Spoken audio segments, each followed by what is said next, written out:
The real test of learning is to be able to explain what you've learned in your own terms and be able to apply it to new situations.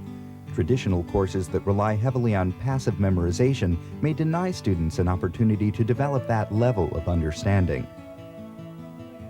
A group of faculty members at Harvard University has begun experimenting with techniques to enhance learning in their courses. The subjects they teach vary: physics, astronomy, and chemistry. The settings range from large lectures to small sections. Each situation requires its own solution, but the basic idea, called collaborative learning or peer instruction, tries to involve the students themselves in the process of teaching. 2+.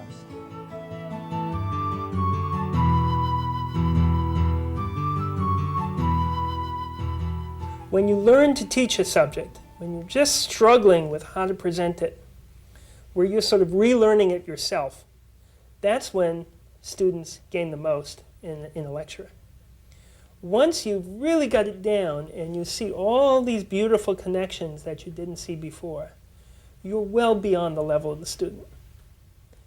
And the lucidity, the flow, the beauty is something that the students cannot recreate for you.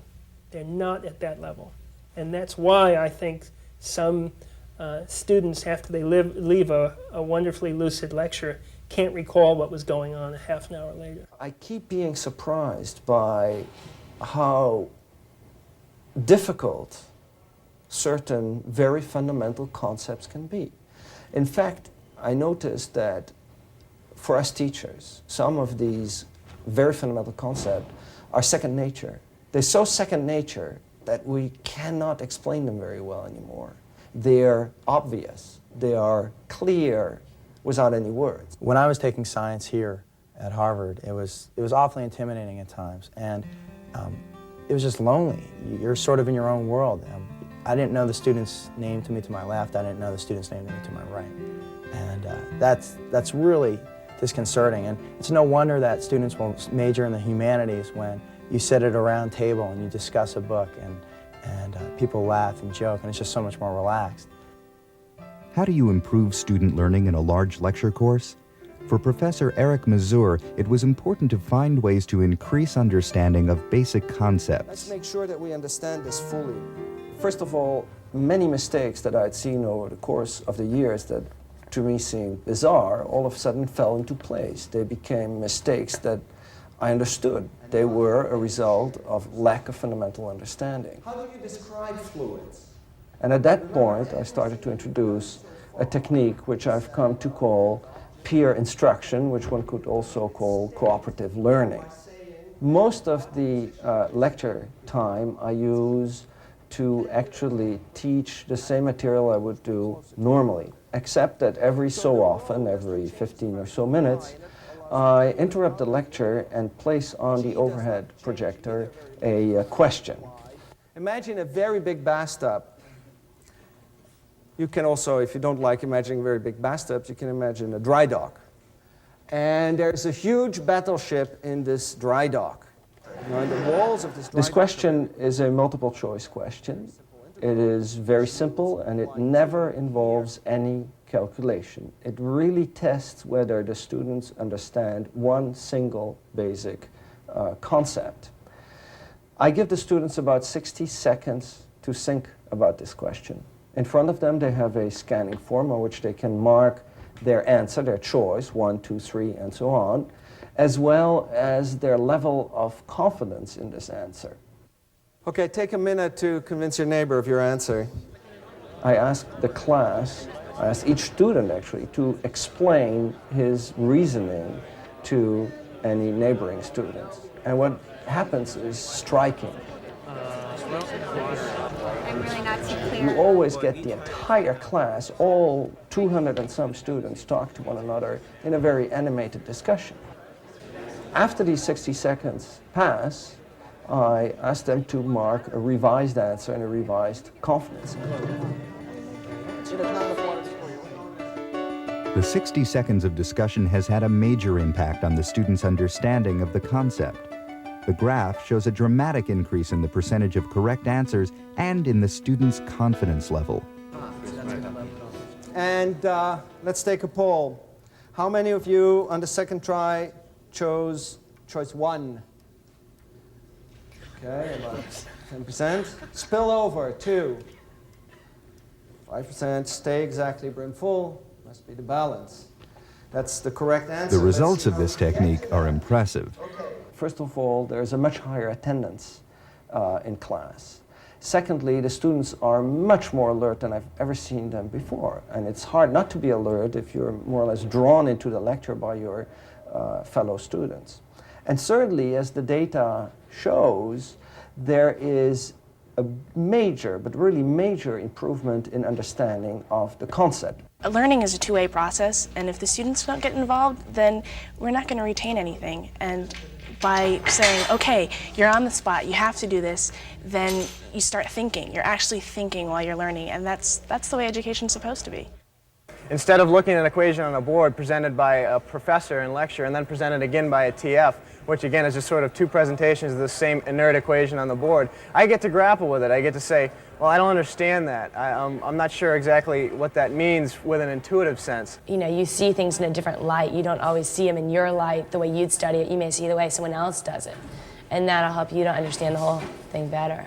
A student who understands it better than I can will be able to work with me, and finally I'll get a feel for it. I'll understand it in my own terms, and when you understand anything in your own terms, I think almost by definition you're going to retain it a lot better. We can explain it in the terms that we could understand it, which is probably much more useful to a student than the terms that a professor understands something. So our distance from the geographic position gets smaller. Philip Sadler's astronomy course in celestial navigation relies to an even greater degree on students teaching each other. Yeah, you're 180 nautical miles from the North Pole. No, more. 1,800. Yeah. 1,800. Yeah. Which is what it is. So how does the 30 figure in there? Because that's the zenith distance. Yeah. So that's the distance you're away from its geographic position. Right here, so it's at 60 degrees. Oh, that's right. Oh, I thought they meant. I remember sitting in a lecture hall at MIT in a physics lecture and vowing that if I ever got a chance to teach a class, I would never lecture. So what would that say about this fix over here? It's wrong. So when I ended up teaching here, then I began to teach in a very different way, which was much more participatory. Kids get to talk a lot. I get to interact with students.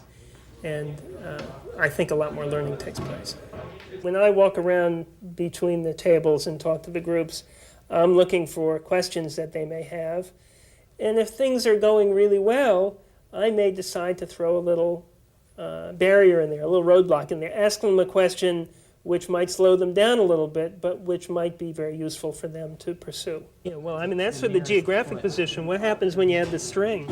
So I can sort of adjust the speed at which these various groups work by putting in some tougher questions into the ones that are moving fast, or help answer questions in the groups that are moving a little more slowly.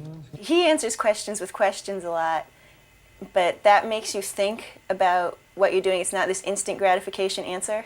I get them a little closer to the solution, but I don't solve the problem for them. If they're interested enough to ask a question, they're probably going to benefit from thinking out the answer. I have really poor spatial relations skills, but if someone can show me with their hands what's going on, then I can say, oh yeah, and then I can model whatever the problem is myself and hopefully internalize it so I can do it in my head. If you can turn your body into a computer for solving a problem, then that's less symbolic manipulation that you have to do to have some feel for the problem. Sadler's belief in this method is based on evidence gathered from his students. At the end of every course, the students get to evaluate the course down to the finest detail.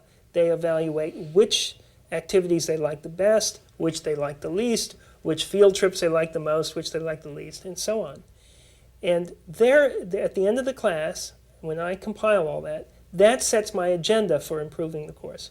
It's not the stuff that I think I would like to work on. It's the stuff that the students have difficulty with, that they would like improved, that I put my development efforts in on. When students leave the course, they feel like they can actually teach this subject. So they become very confident in it. Also, it's just a lot of fun. I think interactive learning can work in all courses. I think it's something that all professors should try to incorporate into lectures, into sections, in all sorts of teaching, because you realize that you are doing the thinking. There is an aha kind of sensation that I figured it out. It's not that someone just told it to me. I actually figured it out. And because I could figure it out now, that means I can figure it out on the exam. I can figure it out for the rest of my life. It's the idea that I've done it and I haven't just been told. It's not passive, it's active learning.